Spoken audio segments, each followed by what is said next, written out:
जय श्री राम भक्तों। दोस्तों, कथा बहुत ही हास्यप्रद है। आज की कथा है मूर्ख गांव वाले। आइए कथा श्रवण करें। बहुत समय पहले की बात है। गर्मियों के दिन थे। रामू के खेत में इस बार तरबूजे, खरबूजे और ककड़ियों की धूम थी। जानवरों से खेत की रक्षा के लिए उसने खेत के किनारे एक झोपड़ी डाल दी थी और रात के समय उसे झोपड़ी में सोने लगा था। एक रात पड़ोस के गांव में नाच का आयोजन हो रहा था। रामू को नाच देखने की इच्छा हुई, लेकिन जाए तो कैसे। खेत पर किसी के ना होने से गीदड़ और दूसरे जानवर खेत को चढ़ जाएंगे। वह सोच ही रहा था कि जटाजूटधारी एक बाबा जी उसे झोपड़ी की तरफ आते दिखाई दिए। देखकर रामू खुशी से उछल पड़ा। बाबा को झोपड़ी में बैठाकर बोला, महाराज जी, आप इस कुटिया में आराम करें। तरबूजे और खरबूजों से खेत भरा पड़ा है। पेट भर उनका सेवन कीजिए और कोई गीदड़ खेत में आए तो उसे भगा दें। आधी रात के बाद मैं भी वापस लौट आऊंगा। महाराज जी को क्या चाहिए था? बोले, खुशी से जाओ, बाबा जी सब देख लेंगे। रामू के चले जाने के बाद बाबा जी खेत में घुसे। चुन चुन कर मीठे तरबूजे खरबूजे ले आए। पेट भर खाने के बाद चिलम बनाई और झोपड़ी के अंदर खाट पर जा बैठे।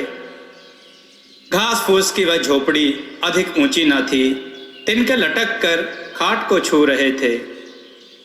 उसके पास ही घास का एक बड़ा ढेर लगा था। खरबूजों की मिठास और खुशबू ने बाबा जी को मस्त बना दिया।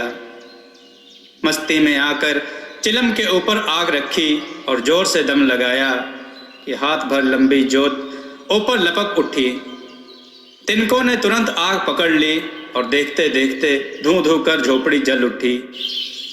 बाबा जी कूद कर बाहर आना चाहते थे कि अपनी ही धोती में उलझ कर गिर पड़े और आग की लपटों में जलकर भस्म हो गए।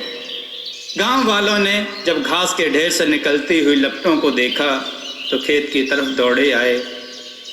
रामू को आवाज लगाई, उसका कहीं पता न था। सबके होश उड़ गए। शायद वह भी झोपड़ी के साथ जल गया है। उसके बड़े भाई ने बांस का एक बड़ा डंडा उठाकर जलती आग को बुरेदा तो उसमें से लाश निकल आई। देखकर घर वालों ने रोना पीटना शुरू कर दिया।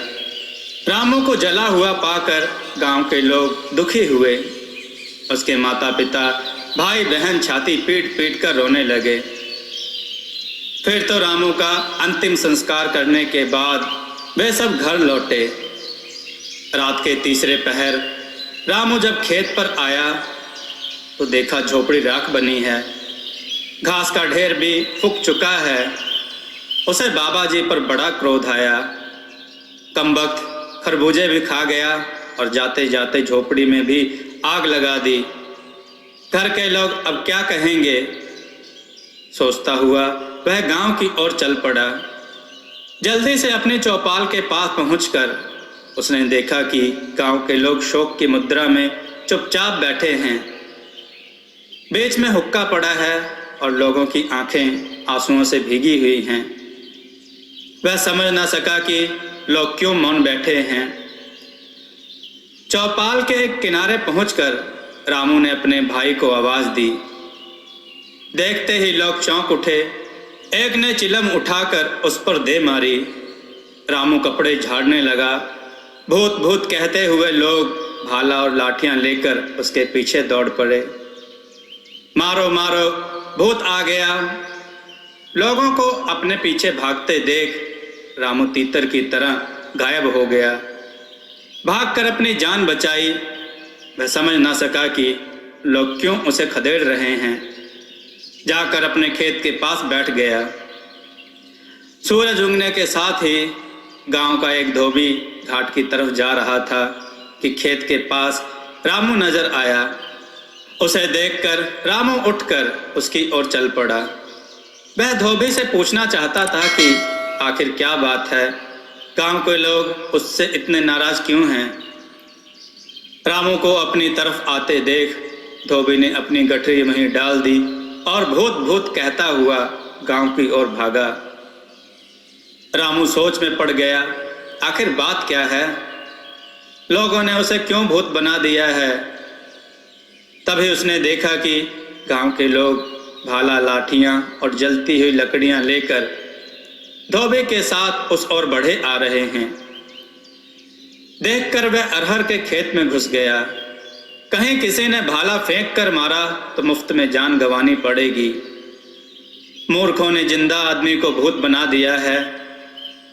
सोचने लगा, रात को ही यहाँ से निकलूंगा और जब भैया चौपाल में अकेले होंगे तभी उन्हें बताऊंगा कि मैं भूत नहीं हूँ। जब रात के लगभग 10 बज गए तो रामू डरते डरते गांव में पहुंचा।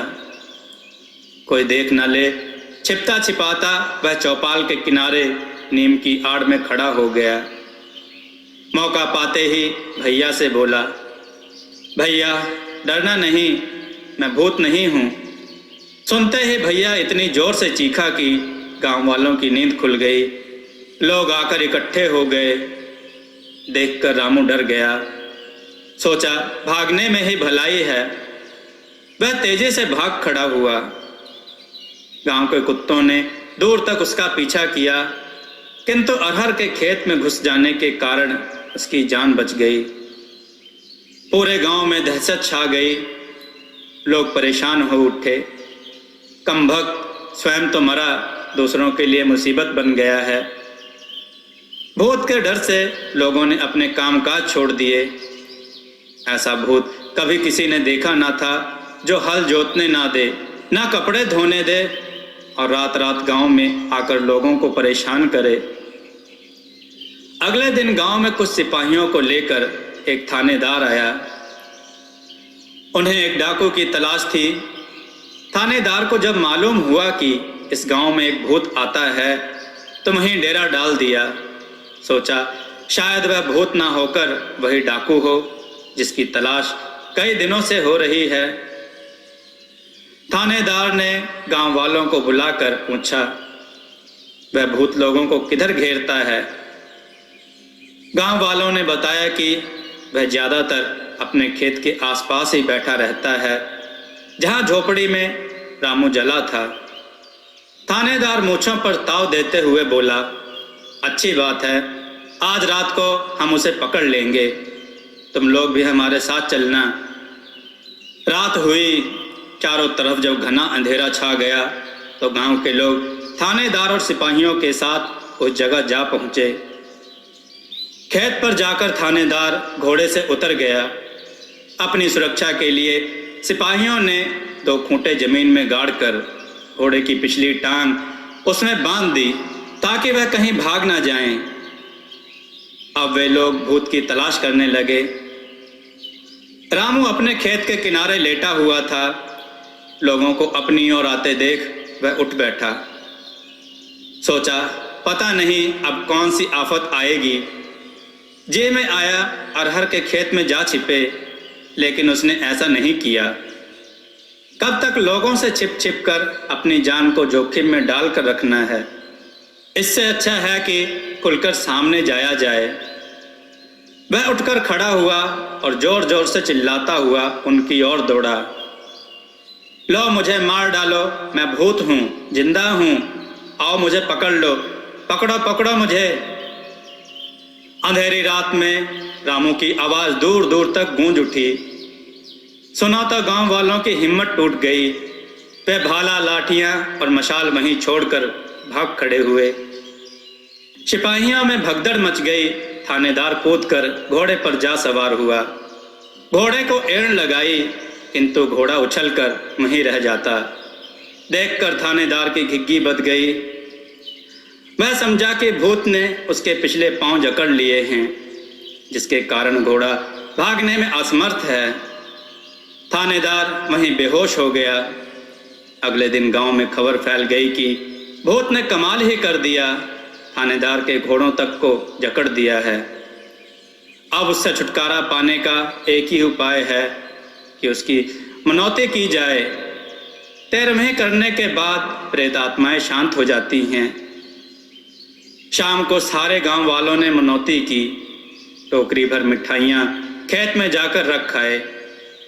रामू उस समय अरहर के खेत में छिपा सुन रहा था। उसका भाई हाथ जोड़कर जोर जोर से कह रहा था, भैया तू चला गया, लेकिन इस गांव के लोगों को माफ़ कर दे। इन लोगों ने तेरा क्या बिगाड़ा है कि तू इन्हें दुख दे रहा है। 13वें के दिन हम लोग मिलकर तेरी पूजा करेंगे। तुझे जो चाहिए वह बता दे, लेकिन हमारा पीछा छोड़ दे।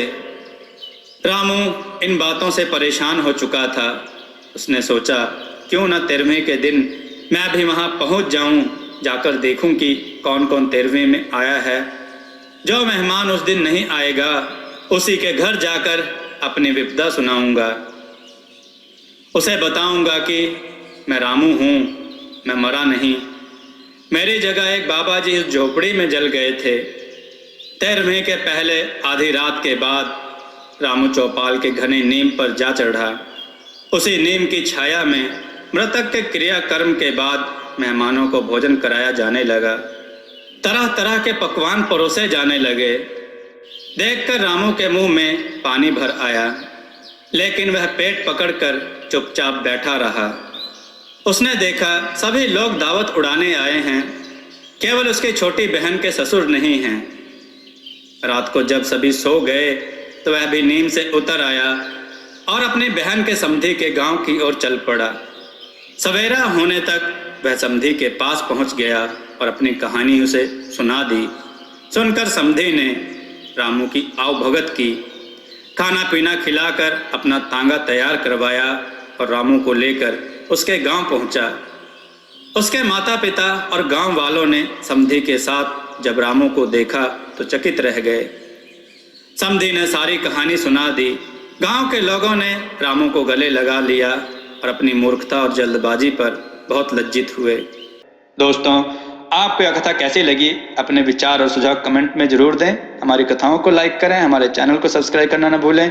हमारी कथाओं को शेयर जरूर करें, जिससे लोगों को अच्छा ज्ञान प्राप्त हो। जय श्री राम भक्तों।